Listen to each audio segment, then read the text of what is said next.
You, John Fitzgerald Kennedy, do solemnly swear. I, John Fitzgerald Kennedy, do solemnly swear. That you will faithfully execute the office of President of the United States. That I will faithfully execute the office of President of the United States. And will, to the best of your ability. And will, to the best of my ability. Preserve, protect, and defend the Constitution of the United States. Preserve, protect, and defend the Constitution of the United States. So help you God. So help me God.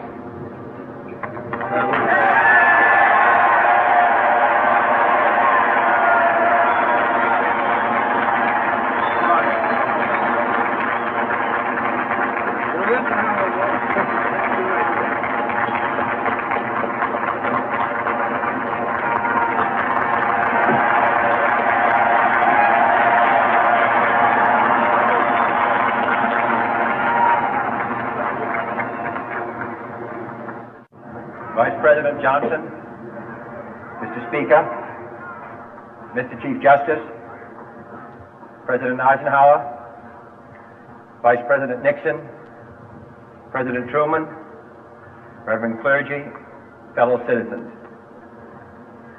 We observe today not a victory of party, but a celebration of freedom, symbolizing an end as well as a beginning, signifying renewal as well as change.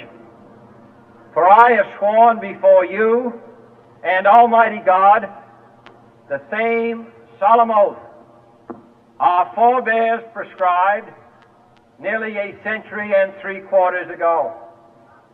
The world is very different now, for man holds in his mortal hands the power to abolish all forms of human poverty and all forms of human life. And yet the same revolutionary beliefs for which our forebears fought are still at issue around the globe. The belief that the rights of man come not from the generosity of the state, but from the hand of God. We dare not forget today that we are the heirs of that first revolution. Let the word go forth from this time and place to friend and foe alike that the torch has been passed to a new generation of Americans born in this century, tempered by war, disciplined by a hard and bitter peace, proud of our ancient heritage, and unwilling to witness or permit the slow undoing of those human rights to which this nation has always been committed and to which we are committed today at home and around the world.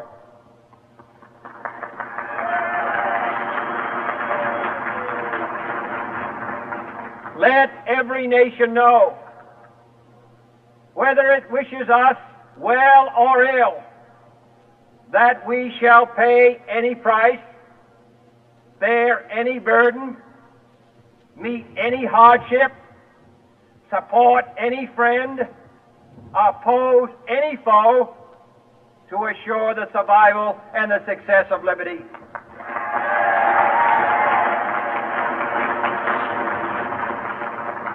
This much we pledge and more.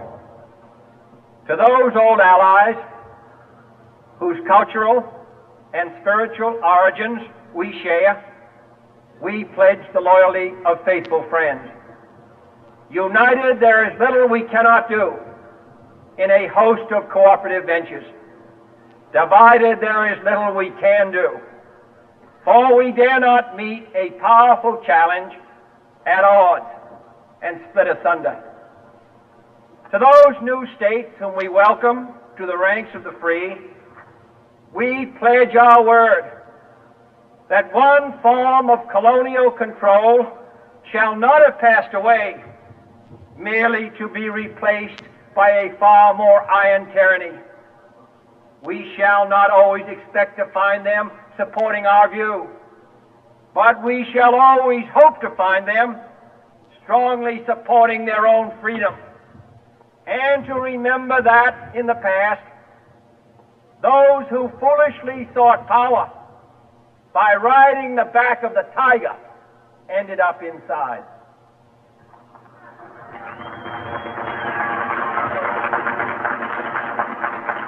To those people in the huts and villages of half the globe struggling to break the bonds of mass misery, we pledge our best efforts to help them help themselves for whatever period is required, not because the communists may be doing it, not because we seek their votes, but because it is right. If a free society cannot help the many who are poor, it cannot save the few who are rich.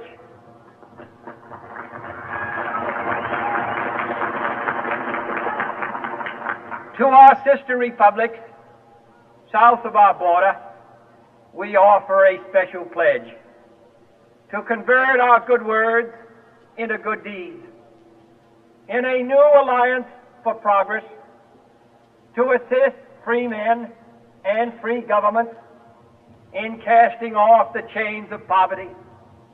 But this peaceful revolution of hope cannot become the prey of hostile powers. Let all our neighbors know that we shall join with them to oppose aggression or subversion anywhere in the Americas. And let every other power know that this hemisphere intends to remain the master of its own house.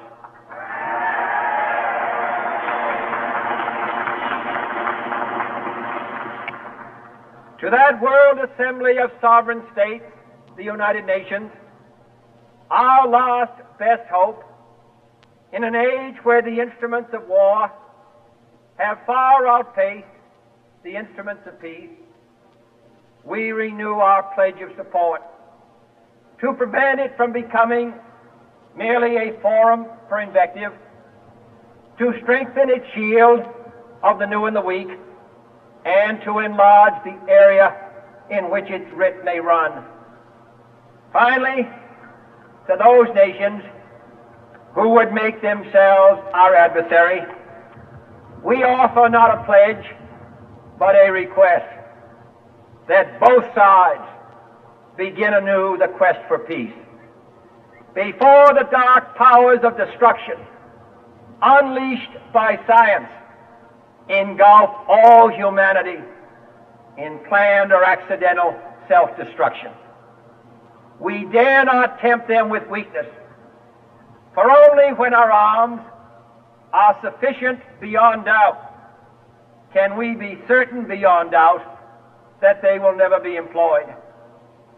But neither can two great and powerful groups of nations take comfort from our present course, both sides overburdened by the cost of modern weapons, both rightly alarmed by the steady spread of the deadly atom, yet both racing to alter that uncertain balance of terror that stays the hand of mankind's final war. So let us begin anew, remembering on both sides that civility is not a sign of weakness, and sincerity is always subject to proof. Let us never negotiate out of fear, but let us never fear to negotiate.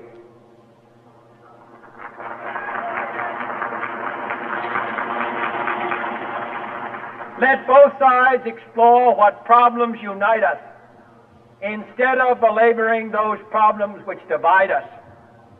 Let both sides, for the first time, formulate serious and precise proposals for the inspection and control of arms, and bring the absolute power to destroy other nations under the absolute control of all nations.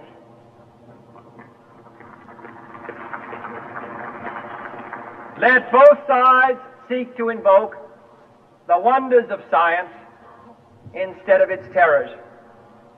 Together, let us explore the stars, conquer the deserts, eradicate disease, tap the ocean depths, and encourage the arts and commerce. Let both sides unite to heed in all corners of the earth the command of Isaiah to undo the heavy burden and let the oppressed go free. And if a beachhead of cooperation may push back the jungle of suspicion, let both sides join in creating a new endeavor, not a new balance of power, but a new world of law, where the strong are just and the weak secure and the peace preserved. All this will not be finished in the first 100 days, nor will it be finished in the first 1,000 days.